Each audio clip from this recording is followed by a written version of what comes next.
Well, it's Friday afternoon. What time is it? It's 4 o'clock. And you're with Bob here on Cosburn Avenue, East York, Toronto, Ontario, Canada. Yeah, I'm a Canadian. Most of you know that. Most of you. Let's talk about the movies I watched this week. I didn't watch very many, but I watched a few. I was watching some hockey games and I guess a couple of other things. But let's get on with the movies. So, of course, the past Saturday, like a week ago tomorrow, Rick and Bob, or Bob and Rick, got back together for the first time since February, and we're getting together tomorrow also. So on Saturday, last Saturday, with Rick, I watched Harry Potter, the Philosopher's Stone. Yeah, so we're watching Harry Potter movies from the next few Saturdays. Rick will be watching them with me, of course. That's Bob and Rick's show. And I also watched a James Bond movie. I actually watched two James Bond movies this week. I watched this one, On Her Majesty's Secret Service with George Lazenby and Diana Rigg and Telly Savalas. This is not exactly one of your better James Bond movies. Yeah. There's a skiing scene. He goes down the hill and the bad guys are chasing him, of course. And there's a scene up on top of the mountain where he goes to, check things out. And there's girls there, lots of girls. And the thing is about these girls, as far as I understand from this movie, I've seen it a few times over the years. And all these girls seem to be hypnotized. And I don't know whether they're still hypnotized when he, what other word can I use, visits them when they're in their rooms, and basically, more than likely, he probably has sex with them. So he probably had sex with two of them the same night, which is hard to do because I never ever done that. So I don't know whether that's hard to do or not, have sex with two different girls on the same night. So I don't know about that. So this whole movie is kind of bland and there's not much going on in it. At least to me, I don't think so. So this James Bond movie, On Her Majesty's Secret Service, gets a 6 out of 10. It's not a very good James Bond movie. This one has a few laughs in it. This movie's definitely not a serious James Bond movie, so I don't know what else to say about it. So it gets a 6. I never went to the show and seen this one. No, I've seen a few James Bond movies at the show, and this wasn't one of them. So that's, James Bond, On Her Majesty's Secret Service. Gets a 6 out of 10. Not in any hurry to watch that one again. Oh, and I watched The Sixth Day, 2000, made in 2000, with Arnie Schwarzenegger. Arnie Schwarzenegger. How do you say his name? I'm tripping over my own lips. Everybody, anyway, The Sixth Day. All right, so this movie has to do with cloning people. You die and they clone you. Like if your animal wants to, he dies and you want your dog back again, you can clone your dog, your little puppy dog, and your dog that you had for 18 years. He kicks the bucket and you get another dog. So this is basically the same idea, except for it's with people. They clone people. So Arnie meets up with himself, right? He comes across himself. It's kind of hard to explain this movie, because if I did explain it to you from the beginning, I'd ruin the whole friggin' movie for you. But anyway, there's two Arnies in this. It's not a bad movie. This is pretty good. What did I give it? I gave it a 7. 7 out of 10 for The Sixth Day. So yeah, this one you can watch. I can watch this one again. No problem. What else did I watch? Oh, I watched a movie on TCM, of course, here in Toronto. I don't know who gets TCM, but I've had it for 25 years now. and there's always something on there I have never seen before. So this one's called Cast Timberlane, 1947. It stars Spencer Tracy. Yeah, Spencer Tracy in 1947. This is when he's at the top of his game. He's making movies. Besides, having drunk, getting drunk once in a while, right, and disappearing from making movies for a couple of weeks and nobody knows where he is. He shows up once in a while and makes a movie. Social barriers interfere with the happiness of a small-town Minnesota judge and his bride after she becomes disenchanted with his country club cronies and their high wives. So yeah, so he's involved with a whole bunch of high-class people, right? Big shots and shit like that, right? And she comes from the other side of the tracks, right? She's doesn't have any money, kind of thing, right? So he meets her one day, right? And he comes across her again playing baseball, and they asked him to be the umpire.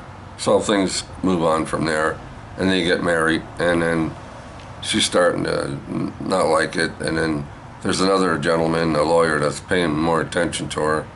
Paying attention to her, and she kind of likes that. But anyway, so definitely not a bad movie at all. So yeah, Spencer Tracy, I gave that a 7 out of 10, 1947. Cast Timberlane. And I watched on the movie channel here in Toronto on Crave TV, I watched Once Upon a Time in Hollywood, 2019. I watched that, yes. I know, I watched it again. I think this is the 5th time. 5. I watched it 5 times already since I have it, I have it over there in the cupboard somewhere, but it was on TV. So I watched it again. So yeah, it's very good. An actor and a stunt double struggle to keep up with the evolving industry in the 1960s Los Angeles, right? So it's Leonardo DiCaprio, and Brad Pitt, right? So it's a very good movie. I give it a 9 out of 10. I enjoyed that movie. I also watched Casino Royale. This one came out in 2006. Daniel Craig, Eva Green, Judi Dench, and this one's basically James Bond. His first mission or something like that, you call it a mission, as being James Bond, as we know James Bond today for the last few years. Daniel Craig does a very good job. Yeah, I like Daniel Craig. I like him. This is a very gritty James Bond. This one's 100 times better than George Lazenby on the Majesties and Secret Service. This movie starts off with a bang, right? Yeah, running on up cranes, running along through rooftops and hanging from high buildings, and you name it. It's all over the place, right? It chases on, and it's very, very good. Yeah, there's nothing slow in this movie. So if you have to go pee, you better put it on pause, because you'll miss something. So this is a very good James Bond movie. What did I give it? I gave it an 8 out of 10, and that's a very high 8 from me. James Bond, yes. I guess there's the last James Bond movie.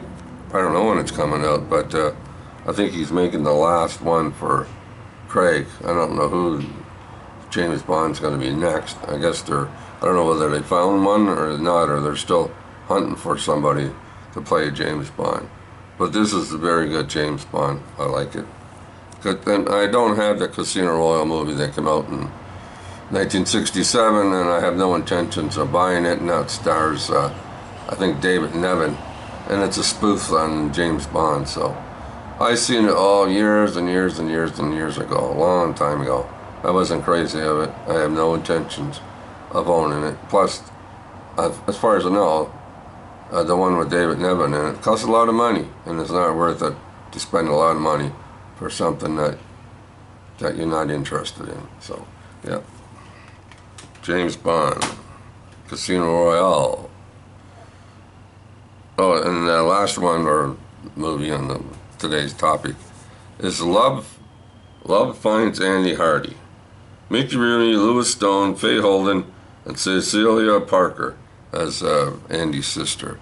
And Louis Stone's his father, and Faye Holden is his mother. And this is the fourth one, I think, from the series, Love Finds Andy Hardy. It's from 1938. And there are 16 Andy Hardy movies. I think the last one was made in 1958. I think he was a little older and he went back home. So to go visit his mother and stuff like that. But these are very good made movies. Most of them are fun and you can enjoy them, right? That's the whole thing about Andy Hardy, Mickey Rooney, Andy Hardy series. They're fun. I have a few of them. I don't know if I got all 16. I never really counted, but I have a few of them. But they're all, it's fun. The whole thing about the Andy Hardy series, it's fun. It's a lot of fun. This one was on TCM, so I watched it on TCM. I might have it over there in my collection of movies down there in those black boxes over there at the bottom of the shelf there. I got lots of movies over there. But so this one is Judy Garland, co-starring Judy Garland, 1938. This is before The Wizard of Oz. And Elena Turner, nice looking little girl, and Anne Rutherford. So Judy sings 3 songs in this one. Yeah, she sings. This one takes place as Andy gets himself into trouble as he has 2 dates for I guess it's the Christmas dance. At one time, he didn't have any dates, so through the movie, he picks them up. There's 2, he has to go out with two different girls on the same night, right? So you have to watch the movie if anybody likes Andy Hardy, but you have to watch this movie to see how it ends. But it's fun. I like these Andy Hardy movies. Yeah, I can sit here and watch them all day long. I have no problem with Andy Hardy movies. Love them, yeah. So those are the movies I watched this week. So I'll talk to you later. Stay safe. And keep watching those movies, as I say. So sometimes I watch twice as many movies as I have this week. But then sometimes I'm just you watch a movie here and there, right? So yeah. So it's a nice day today, right? Lovely day outside. Not too humid at all. I don't have the air conditioner on. I got the door open, sitting here, letting the nice air in here. So yeah. And I'll show you a couple of books. I don't know if any of you have this book, but this one. This is how I get some of my information, not everything, not all of it, but this one's Leonard Maltin's Classic Movie Guide. More than 9,000 movies in here. But they're not all in here. Like that cast, what is it, the one I was just talking about with Spencer Tracy? That's not in here. So there are a lot of movies, but some of them are not in here. This is mostly the oldies, right? Oldie movies, like, let's say, for instance, Jump for Glory, 1937, right? Douglas Fairbanks Jr. All right, let's go to another one. Restless Breed, 1957, Scott Brady. Let's turn to a page and let's go to another one. Oh, here's Mr. Moto? Yeah. Think fast, Mr. Moto. 1, 2, 3, 4, 5, 6, 7, 8, 9. No, well, 8 from 1937 and 1939. And they made a movie in 1965 saying, The Return of Mr. Moto. Peter Lorre was in a lot of them, I guess. Was it Peter Lorre? Peter Lorre. Yep, Peter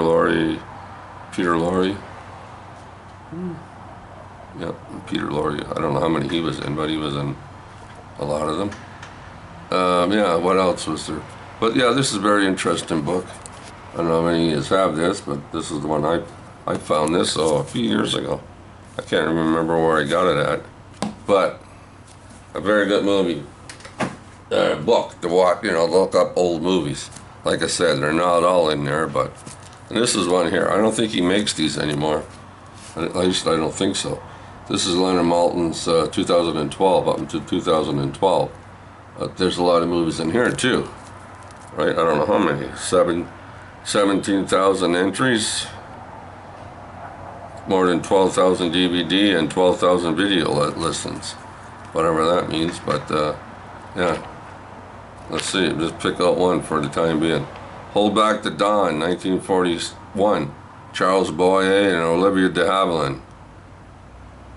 So, all kinds of movies up to 2012. And more than likely, every movie or a movie, sometimes you look for a movie and it's not in here. So that's what happens. But most of the time you'll find up into 2012, whatever movies you're looking for, you'll find them here. So yeah, that's two of my movie books. I have other ones, but those are the two main ones. I have other like movie books, but they're hardcovers and stuff. And that, maybe I'll show those to you one day. And so there you go, people. Just thought I'd show them to you just for the hell of it. All right. Stay safe.